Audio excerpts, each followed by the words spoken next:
For years, Jack had been dreaming of opening his own bakery. He had a passion for baking and was known among his family and friends for his delicious cakes and pastries. However, every time he thought about taking the first step towards starting his own business, fear would grip him. What if he failed?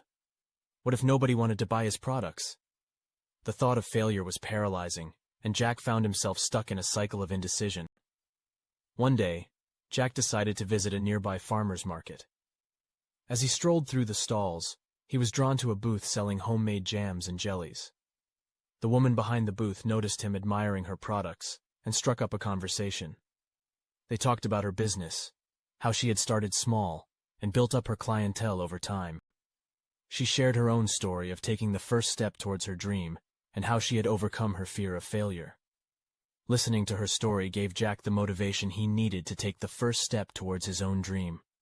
He began researching the logistics of starting a bakery, developing a business plan, and deciding on a name. As he started to take action towards his goal, he found that the fear that had once paralyzed him began to fade away. He realized that the first step was always the hardest, but once he took it, everything else fell into place.